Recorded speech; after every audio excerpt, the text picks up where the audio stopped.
So Tom was a Pathfinder pilot in Europe, and I'm now going to ask Tom if he could like to come forward and speak to us. Some way we could encourage each other to write, and I'm so glad that there's someone else who's had a go. Every ocean was a danger point because of submarines. And we headed through the Panama Canal and up through the danger spots of the Caribbean, and then across the North Atlantic. And in the process of travelling the North Atlantic, we were attacked by submarines. We arrived in an England that was on her knees because of the submarine menace, because of the submarine stranglehold. Stood in front of me with pieces of metal in his hand. And he said, here's parts of your aircraft. I said, oh goodness, you didn't leave me much. We were flying Halifaxes. Any of you remember the Halifaxes? Massive things. Those of you know the Lancasters, the same dimensions. And he said, I was the boy of 10 that wanted the tail. Now, until he said that, it was all a very ordinary experience.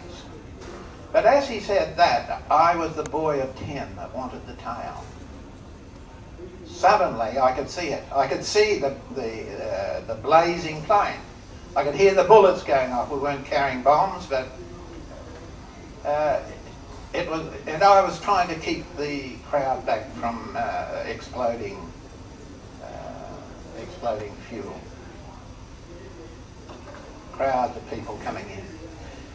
You see, in World War II, with these, like the Lancasters, Halifax, Sterlings, we carried gunners, one in the tail, one in the upper part of the and flames began to come out, and so it was necessary to level the aircraft off, use your switches for putting the fire out and so on, but that didn't work.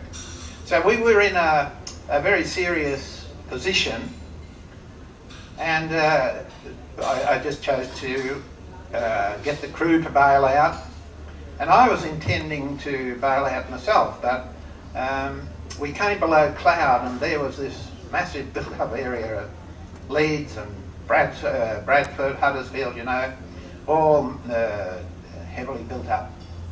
Where do you put down a plane of this size? And it was necessary just to, because when an aircraft's on fire, you don't have a lot of time. It's only short minutes to keep it flying. And I managed to espy a piece of ground in the distance. Well, you don't know, a nice green ground, a strip of land between houses. It looked so nice from the air. What I didn't realise, of course, was that it was this glen. And I remember coming over the, because you still got control, of course, even though a plane's on fire, and I remember coming over the top of the pub, and then this deep valley where the glen was, had to drop the aircraft in, and we finally ended up on the Leeds Huddersfield Road, and then entered into the glen itself. And the plane hit the stone wall, hit the side of the creek, and it's starting to fall off, and then ended up where the houses were. But fortunately, it stopped just before the houses.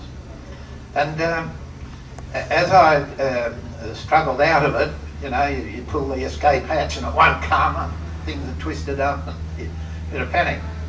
But eventually, you get out, and coming through the smoke, as I made my way out of it, coming through the smoke, there was a figure came.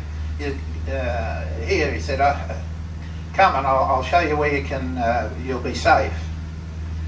And so he took me out of that danger area of the plane, and took me by a post near a road, just by these houses. And we were standing, he said, look, he said, I've got to leave you now. He said, my wife's having a baby. And I often thought, you know, here you are, arriving in town the same time as a baby. Quite significant. Here's a face looking up to me, a ginger-haired lad, looking up at me. Hey, mister, can I have the tail? Well, it was a significant time in that town. We had a number of reunions, newspaper, radio and so on. And it came to me as we came to the end of our stay there that here's something that needed to be recorded. Something very wonderful had occurred in World War II. You know, how did your friendship hold? Didn't understand. We didn't understand breakdown in those days. We know so much more about it these days. And here we were heading up. We'd never met since World War II. And just this wonderful experience of meeting him and his wife. I'm talking. But at no time at all did we mention World War II. It was as though that was a closed subject.